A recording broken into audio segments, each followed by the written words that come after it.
Hello, everybody, and welcome back to another episode of I Like to Read with me, your host, Rachel Polanski. I am recording this the day after Christmas, although I believe it will be going up January 3rd. So it's going to be going up in the New Year's. So technically, when you're listening / watching to this, it's going to be the first episode of 2021. I don't want to say it can't get any worse, even though I am right now. Because it very well could have. I mean, I personally lost a few people who I was close with in my life. Only one of the three related to COVID. This year, there's been just some other shitty stuff, both for myself, selfishly, and the rest of the world. Lots of people are dying. I mean, I had COVID. I'm lucky that it was just a mild case and that I was, it's all good now. But it's been a year, and I am hoping for a better year. But 2020 did bring us I Like to Read, and it, if you've been listening since, I think, July we started, thank you very much. If you are new, welcome. I spend the first chunk of time musing, rambling about stuff. Then we get into the 5 books that I've read this week. And I ramble about them, and occasionally I'm lucky to be joined by authors of the books that I read. I'm going to link down below. I believe it was 2 episodes ago. I had a fantastic conversation with Jax Miller. She is a author who wrote a new book called Hell in the Heartland, which is about the case of 2 missing girls in Welch, Oklahoma, as well as the murders of one of the girls' parents. She spent quite a few years and is still very much embroiled in this case. She wrote this wonderful book chronicling her own experiences as well as, the overall larger story and case of Gloria Bible and Ashley Freeman, and it was just really great to talk to. I've never actually met her, but we just communicated a little bit over Instagram, and I know that she's always looking for a platform to tell the story and to get the information out there, and try not to fangirl too much, but it's always someone who's put themselves out there on the page and put their years of work and life experiences out there for other people to read and enjoy or not enjoy, and I enjoyed it a lot. And she's just a very cool, relatable, down-to-earth person who has done some very cool stuff. So check that out if you have not already. What else is new? I watched Soul last night. And again, at the time of release, it will probably have been out for a couple of weeks. Pixar has outdone itself again. I never saw Coco. I mean, I heard people liked that. I did really like Inside Out. That's definitely what Soul is reminiscent of, in the sense that it tackles real people as well as sort of the existential larger questions of what makes us people and what makes our relationships. This one was really deep and weird, and children can definitely still enjoy it, but it's sort of, what makes up a life and how do we leave our mark on the world. And it was just really well animated and colorful and fun. Haven't fully grasped my thoughts around it yet. I'm probably gonna write about it in a blog post. Speaking of blog post, if you want more than just book recommendations, all kinds of pop culture recommendations and more rambling musings, you can find that link down below as well. Media Maven, that's my blog. So Soul was fun. Anything else new in life? I mean, just really been taking it easy. Read a lot of good books, let's dive into it, I guess. It's I don't even know what I'm doing. No, I do. I'm a real podcaster, I promise. Okay, so first up, we have The Bass Rock. I guess it's the Bass Rock. When I was younger, I was kind of confused. I know you need bass, the fish, and then there's bass, the instrument. I'm going to assume it's the Bass Rock. Fuck. Here's where I really show my ignorance. The Bass Rock by Evie Wyld. Don't let the name distinguish you. Turn you away. So it's the name of the title, it's the name of the rock. So The Rock. The Rock is sort of the center point of 3 different women's lives and stories intersecting. One of them we have in the early 1700s. Our main character, Sarah, she is accused of being a witch, so she leaves her town and flees. This all takes place in Scotland. Another one, right after World War II, there's a character named Ruth, and she is navigating sort of a new marriage, and just kind of like a new community. The community surrounding the rock, the base rock, the Bass Rock is a very like a close-knit, like island community. And then also the present day situation is a character named Viv, and she comes back and looks through all of Ruth's belongings, like archiving.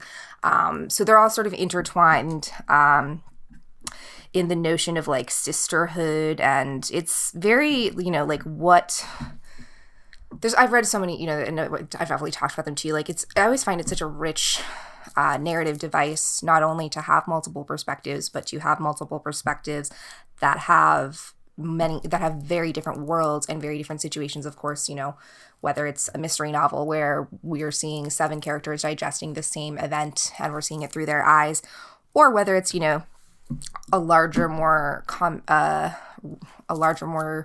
deep commentary on society and using the different timelines and situations to show how all these perspectives are different but also similar, and to show, how things have changed or not changed, especially in terms of, the notion of witchcraft and sort of, the mad woman, and then the magic and sort of the power that women have always held and that men and other people have been afraid of. So all the characters, it's also great when you have a multi-perspective novel and each story really, there's no, bronze, silver, gold. Like it's really, they're all important and rich. Sometimes I find with other multi-perspective novels that there's always a character that there's like too much of, or one that there's not enough of, or some sort, there's never, it's hard to find a good balance. And Evie Wyld, which is also just a really cool name, she does a fantastic job of that. It's definitely, it's not, it takes a little bit to get into, but it definitely pays off if you're looking for a heavier exploration into the psyche of women and oppression of women, with some hints of witchcraft and, societal oppression. Check that one out. Speaking of societal oppression, but in a different way. Next up, we have Meadowlark by Melanie Abrams. Meadowlark, our main character, Simran, she grows up in a compound cult as a young girl.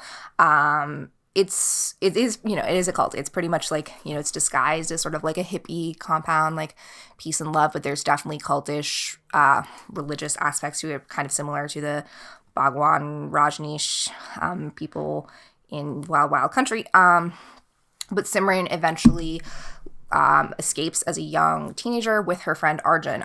So we get the past and the present because we meet Simran in the present. She now goes by Simone. She's escaped this cult. She is living a life with a young daughter and husband. Or she's divorced at the time that we meet her. But then she gets back in touch with Arjun, and that's sort of the catalyst where we not only get to see their relationship as young children and how they dealt with sort of discovering the world and wanting to see what's outside of this cult and going along with what your parents believe. And then Simran finds out that Arjun has started a similar sort of compound that is called, what's it called? Doesn't matter. Really cool, right? Take a shot every time I take a hit of your vape pen. Every time I can't remember a name or a character's name, you'd probably be like lit as fuck by the end of this. So Simone has always felt this unrest and unease since escaping this compound and cult, which is also still very much like active for the most part. And so Arjun has started his own commune compound that like he envisions as everything that their childhood compound wasn't. We learn far too quickly that things are, not as they seem. And again, this is a multi-perspective novel where we get the perspective of Simone. We also get the perspective of Simran's, Arjun's wife, Beth. And then we get the perspective of Beth's young daughter. So it's all taking place at the same time. But again, they all have different perspectives and different stakes and different wants and needs. It's a really interesting situation, of course, cults and compounds, but also like the very real human connection and why people escape and why people are drawn to these things. The women are very relatable, very, all the choices that they make feel very honest. And even though it's, not necessarily based on anything specific, I think it's very easy to picture yourself or to picture the choices that these women make and see yourself in them. And that's great writing. And it's also, a little bit of an escapism because it's a situation that not many people have found themselves in, but it's fun. That's what reading is. It takes you to a different situation, a different place. So, if you're interested in also, what sort of the extraordinary and why certain people feel like they are drawn to certain things and feel that they have this power and what it takes to kind of how easily you can lead people to yourself as well. So check that one out, Meadowlark. Next we have We Keep the Dead Close, A Murder at Harvard and a Half Century of Silence by Becky Cooper. So this is a true crime nonfiction book. It's about the 1969 murder of a young graduate student at Harvard named Jane Britton. She was murdered when she was 23 outside of her apartment, and up until very recently, it had remained a cold, unsolved case. I know as a true crime fanatic, I had never really heard about it, and the author of the book, Becky Cooper, she's an journalist in the sense, this case takes over her life. She also went to Harvard. She explores all the facets of why this murder was so kind of kept under wraps and covered up, why it took so long to be solved. She, as the best true crime investigative authors do, especially with cases that are somewhat active or cold, they're not just rehashing something that's already been there and done. I mean, there's definitely always something more you can get out by re-exploring a case, but by really immersing yourself in it firsthand. She gets to talk to all the men who were involved in Jane's life in some way or another. She gets to kind of rip apart those stories and rumors that float around Harvard and the very few people who do kind of still know and talk about this case. And I won't spoil it, but it does eventually get solved. But again, it's not so much like what happened, but why it happened and how we get there. It did take a little bit to get into. It felt a little bit disjointed at first with sort of the like alternate, getting to know Becky, the real person writing and investigating this story, and also Jane, the real person who was murdered, and her story and her background. But it does then become much more, the murder is still the central focus, but also women's role in academia and how men in power can silence certain things, and also how we look at the past and how we shape narratives and how we tell stories. And even when we find what's supposed to be an answer, then how we find that resolution. It's a memoir of misogyny, mirrors misogyny and murder, according to the back. And then also just how Becky really sees a lot of herself in Jane and becomes enmeshed in this case. And this book just came out. And I know that Becky went to Harvard in 2006 or the early 2000s. And so the parallels with her and this woman who was murdered 60 something years ago is also just very fascinating. And again, as a true crime fan and as a fan of a well-written story and narrative and getting to know different people and their points of view, this one's got it all. Stefan Boyce. So speaking of murder, we're going back to the fictional murders. We have Moonflower Murders by Anthony Horowitz. Anthony Horowitz has written a bunch of detective novels. I've definitely read, he has a few sort of ongoing series.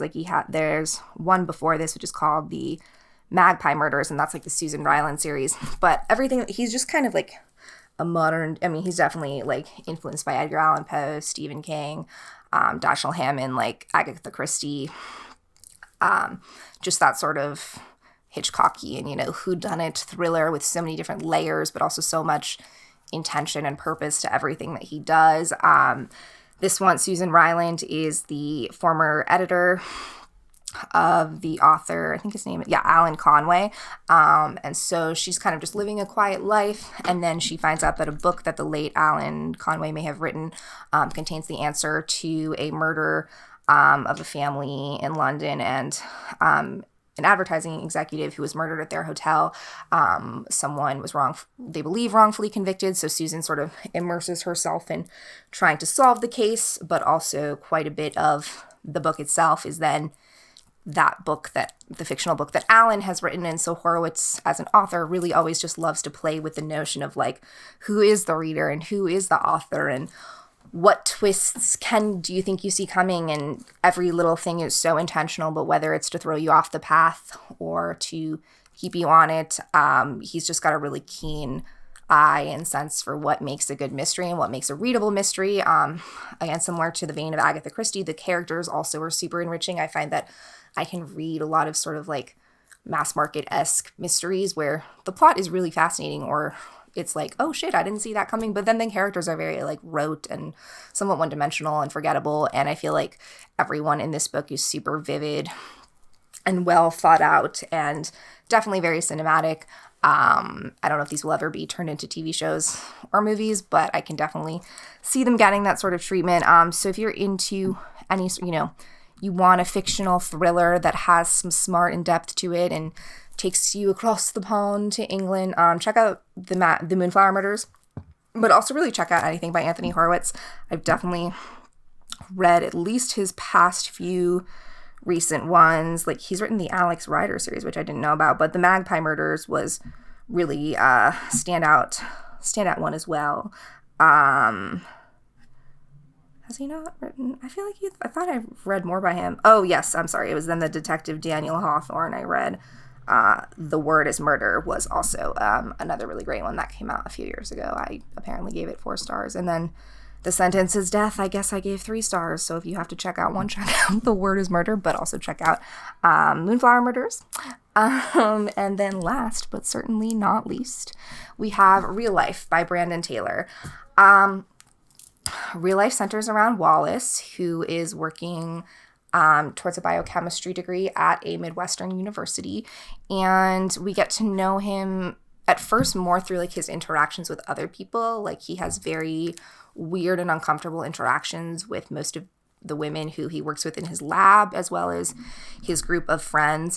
He is gay, he is Black, and overweight, so he kind of has, 3 things stacked against him that already make him feel out of place. He has found a wonderful community in the Midwest, in this small town where he goes to university. His relationships and friendships with that group definitely reminded me of like the boys in the band, sort of gay men being more than just stereotypes and really having their own thoughts and feelings, and their gay or queerness is not the one thing that really defines them. But there's a lot of nuance in the relationships that Wallace has with the other people, things that are very easy to dismiss. He's easily written off as like a misogynist or a racist himself, when it's really just like a misinterpretation and miscommunication with actions that's so beautifully and deftly written. And the way that Wallace puts up these walls and protects himself because of his somewhat traumatic past, but how he can move on with that and find peace within himself and find peace within these relationships, because he does have a positive community in his town. So it was a really just like, it wasn't an easy novel. I mean, there was definitely points of discomfort, but it flowed well. Like I said, it felt like the boys in the band sort of, you're just kind of a fly on the wall watching this group of people who are clearly so comfortable and intimate with themselves, because I feel like you can only really get mad and angry and hold grudges and resentments against the people you really love. The opposite of love is indifference. So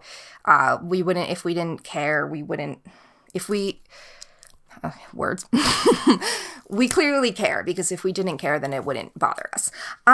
So just check out Real Life if you're interested in just kind of taking a step back and looking into someone else's shoes in a sort of mundane setting, but definitely not mundane person, and Brandon Taylor really makes this university and this culture and the people there come alive. Because Lord knows, a functioning, bustling university in town with lots of labs and groups of people all living their lives is a thing of the past for now. So that's it. First episode of 2021. Thank you very much for listening. As always, please subscribe on YouTube and Apple Podcasts and Spotify if you have not already. And until next time, stay reading.